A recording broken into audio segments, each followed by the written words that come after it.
Okay, in this video we are going to look into putting our LoRa module onto a network. And I'll be using this little device here. It's made by Lantronix. It's called Xport. So basically this is a serial to Ethernet bridge. And if you look in the back, you can see there's 8 pins. That's our serial interface. It's TTL serial. And on the front is an RJ45. That's our Ethernet. So inside this module we have a microcontroller, we have a web server, we have a TCP/IP stack. So everything's in this little module. And normally we use a FTDI module to connect to our LoRa module. So it's USB to serial. So we could remove the FTDI module and replace it with the Lantronix Xport. It's the direct hookup. So now we could get access to our LoRa module through our network. So we hook this up to our network. We just plug this Ethernet cable into here and into our switch to our network. So anywhere on our network we could telnet into the Lantronix Xport, and we could get access to the serial port of the LoRa module.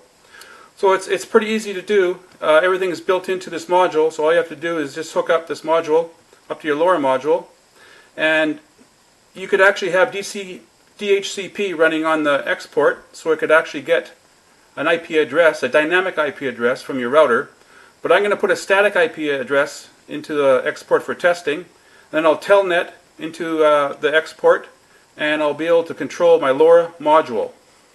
Okay, this is my Xport development board, and the serial port from the Xport, the TTL serial port, is actually put through a converter, and it's converted up to true RS-232 levels into this DB9 connector.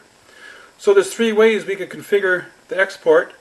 We could actually go in through the Ethernet port and use Google Chrome and get into the web page, or we could telnet through the Ethernet port to configure the Xport, or we could go through the serial port to configure the Xport. So I'm going to go through the serial port to configure the Xport to put in the static IP address.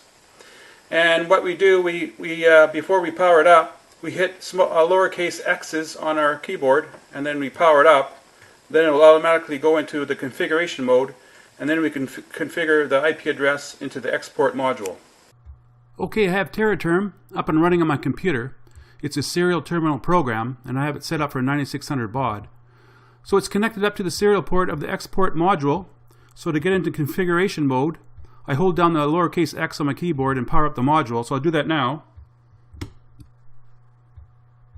So we're in.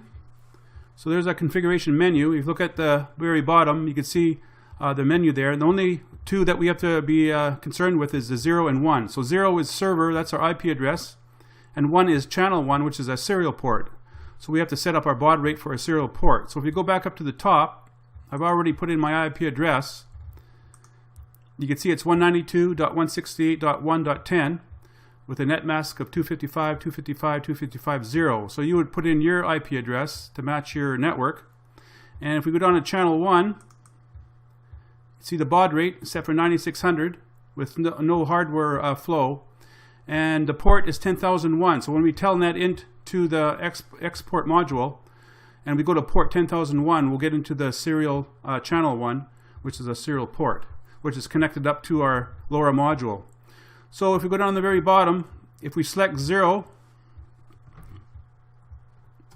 that's where we set our IP address. So we would enter it there, and we go through all the settings. And if we go to 1, that's our baud rate, 9600. Flow 0, port, there's our port number, so those are the 2 we put in, our 9600 and our 10001. And then we save that at the very end. And I won't save it, I'll put exit without save. I've already put mine in, so you would do number 9, save and exit. And that's it, it's configured, so we're ready to go. Okay, I've connected my LoRa module up to my Xport, my serial to Ethernet bridge. I'm using the E32 DTU LoRa module because it has a true RS-232 port, so it's compatible with my evaluation board. So I just hooked up a cable between the 2, and that's a null modem cable. And I have my Ethernet port connected to my computer. Now normally you connect this into your switch of your network, but I have this put into my computer for testing. So I set up my computer at the same IP address subnet as the Xport. So I telnetted into the Xport.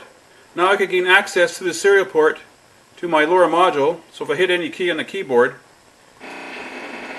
you can hear I can send data over my LoRa module using telnet over the Ethernet.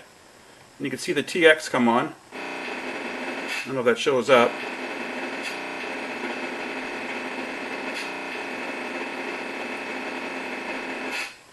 I have it set for 300 baud over the air, so it actually will transmit lots. So every character, it's quite a long time. So that's one character at 300 baud. So we have total control now over our LoRa module over the Ethernet, and we could actually connect this up to the internet and connect it up to your router, and you could get in through port forwarding. You could port forward your router to the port of the X port and actually get in through the internet. But right now this is on my own network, so this is a way we could actually connect the LoRa module up to our Ethernet network. Okay, I have AlphaCom up and running on my computer.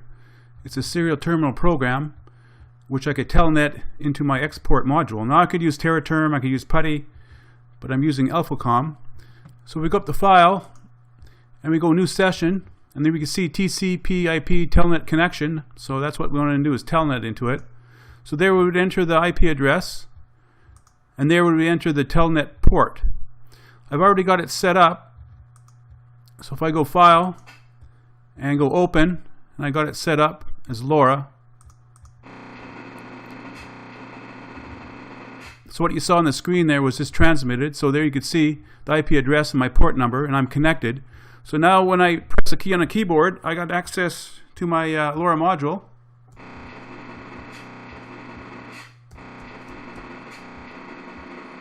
So if we had an application running like GPS or any application running on the other end of the LoRa module, we could actually get access to it, and we could run the program. So it's very easy. All you need is some program that you could telnet with, either AlphaCom, TerraTerm, or PuTTY. Telnet in anywhere on your network, and you get access to your LoRa module. Okay, so that was a little introduction on how to get your LoRa module onto a network using a serial to Ethernet bridge. Now there's a lot of vendors making these serial to Ethernet bridges. I just picked the Lantronix Xport because it was very compact. It had a lot of options. I noticed that it's pretty power hungry, and it does get warm because there's a lot going on inside this module. And I noticed they put it on a PC board with a lot of copper for a heatsink. Now to test out your serial to Ethernet bridge, you don't need a network. You can just plug this into your computer. So this cable is a crossover cable, and you just plug it into your computer and set your computer IP address to the same subnet as the export, and you can do testing without a network. So this is another example, another way that we get access to our LoRa module.